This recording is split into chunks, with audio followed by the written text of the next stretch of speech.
call this meeting of the Topsham Select Board to order, June 6, 2024, from the Norway Russell meeting room. Please rise to the pledge of allegiance. To the flag of the United States of America and to the republic for which it stands, one nation, under God, indivisible, with liberty and justice for all. Hey, call the roll, please. I will. Roland Tufts. Here. Marie Brigham. Here. Ann Callahan here. Ryan Holmes. Present. And Matt Nixon. Here. Thank you.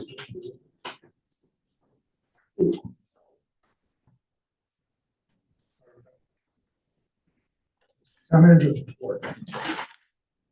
Good evening, everyone. This week, our boat and interns have started. Today, they joined a group of staff and volunteers who attended the Build Maine conference up in Skowhegan. And next week, they're doing the department tours, and they'll be off and running on their projects the following week. Our Public Works Planning and Administration held a kickoff meeting with Sebago Technics last week, and they've started their work on the Pleasant Point Road. Residents were sent a postcard to notify them they may be either see or be contacted by surveyors that are doing the work as part of the project. We're making some good progress filling our staff vacancies. Since your last meeting, we hired Jeff Emerson as our assistant town manager, who comes from us as a retired Brunswick fire chief, deputy fire chief. And we hired Josh Franklin as a town planner. Josh is a licensed landscape architect, which is a nice extra credential to have in our town planner. And for the first time in years, we actually have someone to fill our summer public works position. It's a 40-hour position we've been trying to fill for a while to help with mowing and other things. And this year we've got someone for it. So we're still in the process of trying to fill an opening in the tax clerk office. And then now we're going to be looking for the deputy public works director / town engineer based on the results of town meeting. The Brunswick Topsham Land Trust is applying for a Land for Maine's Future grant to help preserve the Wills parcel, which is off Forside Road and West Bay Bridge Road. The Maine Department of Agriculture, Conservation, and Forestry is taking public comment. A letter will be posted on the public notice section of our website tomorrow, which has information on how to submit comments if people are interested in making some. And finally, the Topsham Garden Club, which does a wonderful job maintaining not only our gardens here at Town Hall, but they also do like the one at the sign that's down on Main Street. They're having a fundraising plant sale on Saturday from 9 a.m. to 12 right here at Town Hall. So we encourage anyone that needs some plants to come and get some good quality plants from the Topsham Garden Club. Mark, just clarification, LMF, they're a finalist. So they're basically just about there for the Wills property. So I think you had said they had submitted an application, but they're like right there at the finish line. So that's good stuff. So any good comments would help. Just the clarity. Yeah, good comments would help. All right. Great. Any questions? All right, next item. Board and committee reports and updates. We don't have any public comment. Anyone?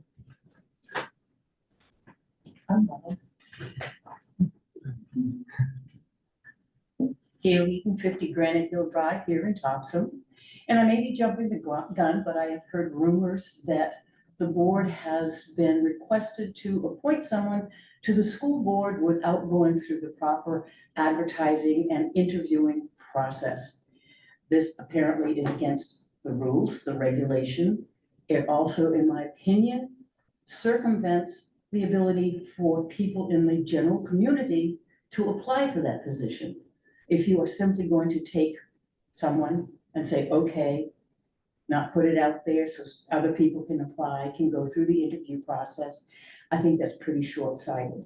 And if you could do it from one committee, how can you say no in the future to other committees that might come before you and say, well, you don't need to go through this process. This person is wonderful, just appoint them.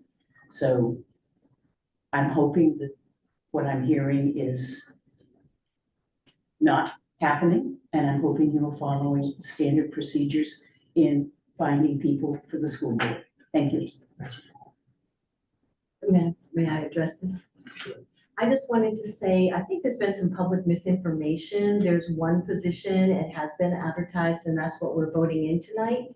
And I think there's just been some misinformation out in the public in terms of that we were going to be voting for 2 members, and that is not correct. But there is a second vacancy coming up very soon, right? but it's not available yet. All right. We haven't received any notification directly Good, of the okay. resignation. And at that point in time, when you receive it, you'll be doing the That advertising is and correct. interviewing the whole process. That is correct. That's right. Great, that's what I want to hear. Thank you. That's correct. Anything else? Nothing more, right? Nothing online. Okay, perfect. Correspondence.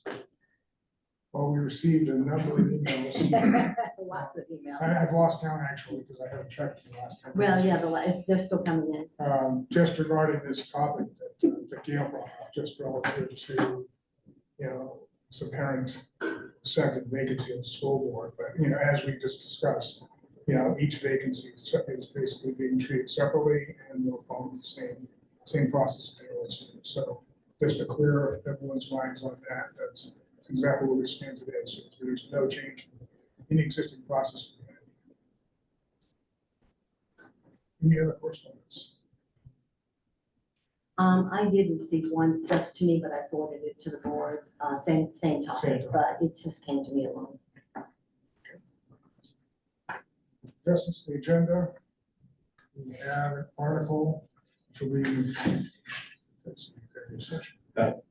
No, we'll be Oh, this one's also. So we have, if you're willing to add it to the agenda, we have now the opportunity to get 43 Elm Street, which is a tax acquired property, back to its owner. And we have a cashier's check sitting in our safe. So we'd like to request that. Yes, I make a motion that we add the Elm Street. We have a motion. Second. Moving second, all in favor? Add it to the agenda. Consent calendar, approval of the minutes of the regular select board meeting of May 16, 2024. We have a motion. So Second, second, moving second, all in favor? Opposed? Abstentions? did you vote opposed? I abstain. Thank you. And, excuse me. Unfinished business, item 24-35, consideration and any appropriate action on nominations for Maine Municipal Association Legislative Policy Committee. So for the benefit of the public, the Maine Municipal Association has people talk to them about upcoming issues in the legislature, helps them decide how they're going to advocate. They're organized by Senate district, and each state Senate district can have 2 representatives on the committee. We were reached out to by Maine Municipal Association to ask if Topsham wanted to nominate someone. So it's not a guarantee that that person will get selected, because you'll later get to vote from the nominees. Although I did get a follow-up email last week saying they had no one yet nominated from our district. So we might have a pretty good shot. As you know, we've put it out to you. If any of you are interested, we also put it out to the planning board as well as some staff members that are appointed positions because they qualify as municipal officials. And Justin Hennessy, our assessor, has said that he would be willing to serve if you're willing to appoint him. As you know, the past couple of years, we've had some, I guess, messes, so to speak, that are tax related that have come out of the legislature. Justin has a lot of insight into policy and thinking about what's the implications down the road of things. I think that could be beneficial to the Maine Municipal Legislative Policy Committee to have someone like Justin on it. So I would just like let you know he's interested, but obviously you can nominate another municipal official if you want, including any of yourselves. This is a motion format or just motion format? So you would move to nominate someone for this process. And then your nominee, I'd submit to the state or the Maine Municipal Association by Tuesday, and then that gets cut out later to be voted on when you'll get a chance to vote from all the nominees from Senate District 24. Okay, so we'll do action like that. Yep. Okay. So I move to nominate Justin Hennessy for the Maine Municipal Association Legislative Policy Committee. Second. Very good. Moved and seconded, all in favor? Thank you. Thank you. Okay, new business 2439, consideration and any appropriate action on an appointment to the SAD 75 board as interim director until the November election. So this evening we had interviewed with 2 very qualified candidates, and we just learned more about what their interests are or is relative to the building that exists now, sort of longer term plan would be if they were in this committee position. So I think we had two very good discussions. Just open it up to the board for discussion at this point. Any comments? One of the things I really liked about Annalise Sarvenus was that she ran for office, invested her money and her time to run and got 1,521 votes. So we know 1,521 people in the town of Topsham would like her to serve. And so this is another opportunity for a 5-month period. So I'm sort of leaning toward her. I thought Holly was a great candidate, has a lot to offer as well. Just because of the history of her interest and her running before, I think I'm leaning more toward Annalise. Roland. I'd have to take the opposite stance, respectfully, of course. For one, my biggest appreciation for Holly is that she has kids in the school district. I think that's pretty critical when it comes to making decisions about our kids. She has a background in therapy, is a leader in the state in terms of social welfare, which is pretty critical right now, given some of the blowback we're getting from, still from the pandemic for that matter. She's a tough cookie. She's worked in jails. I think she's up for the challenge. Clearly this board spits up and, or chews up and spits people out pretty quickly. So I feel like her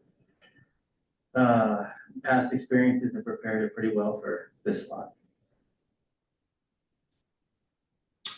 I don't know where I stand. I do know there's a strong part of me that is leaning towards Annalise right now. And I say that because she's run so many times. Persistence has to count for something. We know that she could be dedicated to it.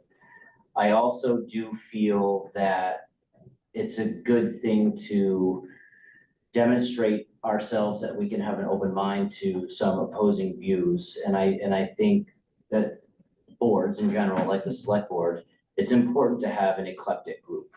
It's important to have many different viewpoints and perspectives in order to do the best thing for, in the school board's case, our children.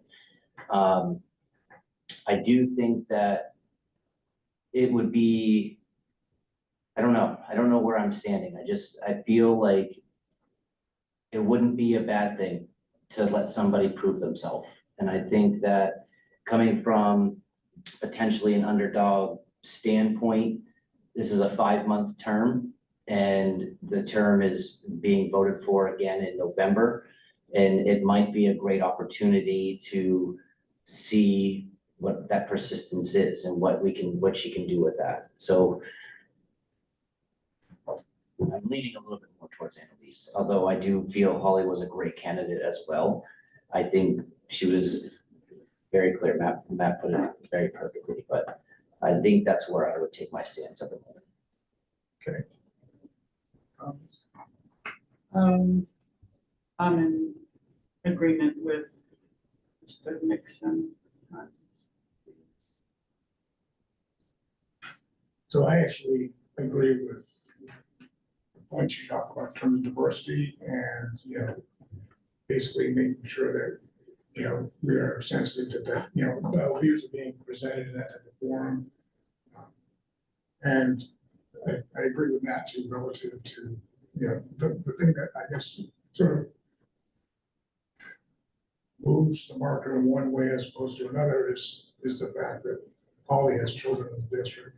And I think that to me, my personal opinion is that you can't be much more committed than, on the board when you have, unless at the point we have kids in there as well, because you know that your decision is going to potentially impact your children's lives at that point in time. So if there are no other. Yeah, I have more comments. I think that can be self-serving to say, your kids don't go to the school district, so you can't do a good job. You're saying you'd make better decisions if your kids were in the school because it's going to benefit you and your children. That's kind of self-serving.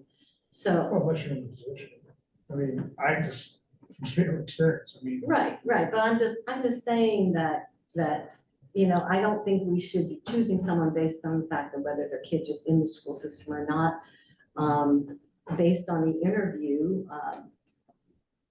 we can't discriminate based on religion, and her children are in a school based in her faith. And so we can't use that as a reason why we can't have a person who's made a choice to put their children in a school of their faith. And so that's something we don't want to do. I think that I was also concerned a little bit with Holly in that she's on so many boards. I wondered how committed she could be to this one.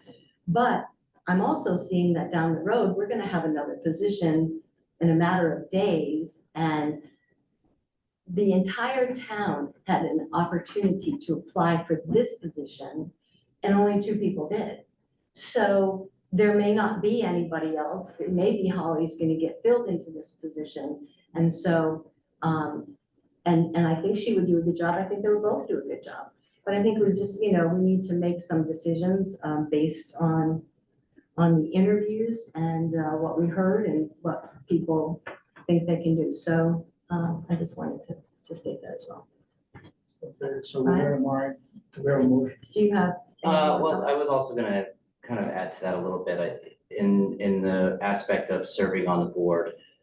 The school board member, anybody that pays taxes can be on the school board. And arguably some people that don't have kids in the school district never had serve a great role because of their experiences. Maybe they're an accountant or a CPA, or maybe they are a CEO of a major company and have a good business mindset. I think there's many different roles that members on the school board can serve. Having our kids in the district is a debate. I get it's a debate that could be ongoing. I would lean on the other side of that debate, saying that I don't think it's that important. I think it's more about, do we feel the need to serve our children, and what are we going to do for kids in general? I think Annalise is a teacher, so she understands kids, versus somebody else who is works in business as a therapist. So there's a lot to weigh in on this one in particular, for sure. And I want to make sure that we all can move forward and make progress with communication and with the ability to talk about things that are hard to talk about. And this is one of those times that, open conversation and open dialogue is very important. We can't hide behind the walls of what we're making decisions on. And I do think Annalise will be able to bring those perspectives. I think the question in hand is, how effectively will that be done? What type of couth will be offered from any of the 2 candidates in regards to those opposing views and those topics? Because right now, we all have seen it. We look at it. I personally have gone up through the budget vote, I went to every committee meeting, I went to every school board meeting, and I witnessed all of what was going on. And lots of good work is being done at that school board. And I think that it's important for us to look at the big picture in this. And again, I would reiterate, no power is ever served unless the board is together. It's 1/14 of a vote. And to have one level of perspective on a school board against a similar perspective, I don't think yields that much power to begin with, but it could yield potential for listening and understanding, and maybe growth in our communication with how greatly divided we seem to be. I really would love to just see people come together and be able to have these open conversations. Part of me wants to see that. And I think that's why we should strongly consider it, at least, without putting it off to the side. I'd like to make a motion that we appoint Annalise Sardinas as the interim director until the November election. I would second that. Motion and seconded. We take a vote. All in favor? All opposed? 2 in favor, 3 opposed. Do we have another motion? I move that we appoint Holly Kavanaugh to MSAD 75 board as interim director. Second, Second. moved and seconded, all in favor? Motion carries. Thank you.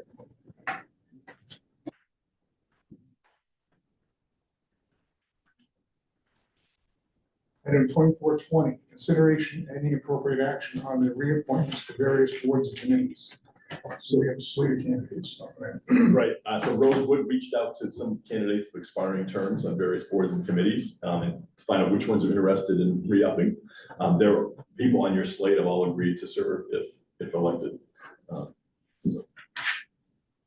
Any questions on the slate? Can we have the names of the people on the slide, please? Sure. Curtis Neufeld for Topsham Development, Inc. Christopher Wazaleski for Topsham Development, Inc. Kerry Pickford for the Planning Board. Andrew Muncy for the Planning Board. Dwight Balzer for the Topsham Sewer District. Monica Kincaid for the Topsham Housing Authority. Yotham Trafton for the Board of Appeals. Michael Nelson for the Board of Assessment Review. Ed Mendez for the History Committee. William Thompson for the Finance Committee. And Shanna Stewart Deeds for the Conservation Commission. I have one question about it in general, and I don't know. Do we know what the attendance is like of all of these individuals on their serving on their boards, their respective boards or committees or authorities? I guess the short answer is no. Well, I could probably tell you Neufeld and Wazalewski because I'm often go to the TDI meetings and they're always there. Okay. We haven't heard of issues with any of these people, which we would usually. The chair might come to us and say, I've got so-and-so not showing up, what do we do about it? So I don't believe there's issues with anyone, but I can't tell you their exact attendance. A couple of these rarely meet, like the Board of Appeals met, I think, like once or twice last year. The Board of Assessment Review was once last year. Got a motion? Mark, may I respond to that on behalf of the Finance Committee? Yeah, go ahead. Gail again, Chair of the Finance Committee, which I've done, I don't know. And I can say as far as the members of the Finance Committee, the attendance is very good. Obviously, there are conflicts on occasion, but generally we have a full attendance when we do meet. So just to rest you. Yes. I'll make a motion to reappoint the list that Mark just read to us for the various committees on the Town of Topsham. Got a motion? Second. Moved and seconded, all in favor? Opposed? Motion carries. 24-41, consideration of any appropriate, consideration of any appropriate action on annual appointments. So we have certain town jobs that have to be appointed each year as well, and I'll read the list. It's Tom Lister as the Codes Enforcement Officer. Chris McLaughlin is the Emergency Medical Director and the Civil Emergency Director. Christopher McLaughlin is the Fire Warden and Health Officer. Dennis Cox is the Road Commissioner. Brian Batchelor is Weights and Measures. So his exciting job is to go out and check the gas pumps and make sure you really are getting a gallon for your gallon of gas. Mark Waltz is Treasurer and Kathy Ricker is Tax Collector. You may ask why you see my name and Kathy's again, because you just did this in April when Derek left. The reason why is because this is an annual thing and we thought it'd be nice to have one annual cycle so that we don't forget. So next year they'll all be together. Exactly. Okay. Yeah. I don't know about that wall. All right, thank you. We have a motion. I make a motion to renew the annual appointments on the list that Mark Waltz just read to us. Second? Second. Moved and seconded, all in favor? Motion's unanimous. 24-42, consideration of any appropriate action to authorize the town manager to execute the fiscal year 2025 contract with Mid-Coast Humane for animal shelter management services. So we are required by law to have a contract with someone to take our stray animals. In our case, we've been doing it with Mid-Coast Humane for years. They've offered us a contract that is for the rate that we expected it to be, and it's for the rate that we included in the annual budget. So we seek authority to execute that contract. A motion? I move. That we authorize the town manager to execute the FY 2025 contract with Mid-Coast Humane for animal shelter management services. Motion, give a second. Second. That's it. All right, moved and seconded, all in favor? Motion carries unanimously.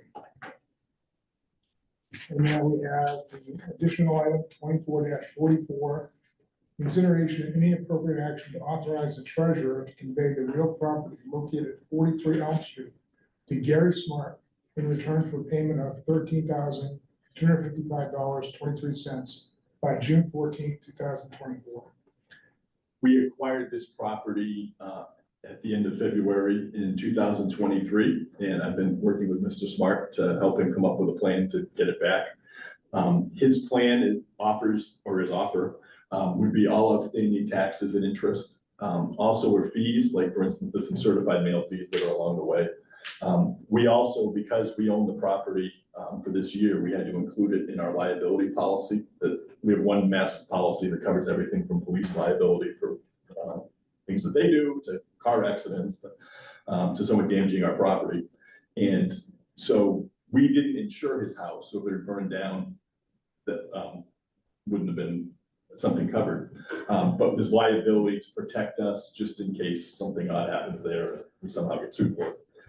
That costs $48. So that fee was also added in there. And then there's an idea that we call foregone taxes. The idea behind that is the person that owns the property as of April 1st is the one that has to pay the tax bill for the property. So because we own the property as of April 1st of 2023, it did not get a tax bill in September, and no taxes were due in October 23 and April 24. So it wouldn't be fair to the rest of the taxpayers if the amount that gets paid to buy the property back doesn't include those taxes too, because otherwise the best way to not pay taxes for a year would be to let the town foreclose on the property and then get it back later. So Justin, our assessor, calculated what the tax burden or bill would have been for that property if it had been not town owned as of last year. That's also included in this figure. So that figure, 13,555 and change, makes us completely whole. And if authorized, when we have a cashier's check actually for that amount sitting in our safe. So if you authorize me tonight, we will cash the check and then sign a deed, or I as the treasurer will sign the deed the property back to him tomorrow. And it will be back on the tax rolls for the coming year. Great, any questions? I signed up for a $48 home insurance policy. Goodness. All right, I'll make a motion to authorize the treasurer to convey the real property located at 43 Elm Street to Gary Smart in return for payment of $13,555.23 by June 14th, 2024. Is there a second? Second. Moving second, all in favor? Motion carries. Yes, you can. And at this point, the next motion, our next item is 2443, executive session. I make a motion that we move into executive session Or for to discuss labor negotiations. Second. All in favor? All right, we're in executive session. Ladies that were helping the school board. It's right here on that. Can I keep it?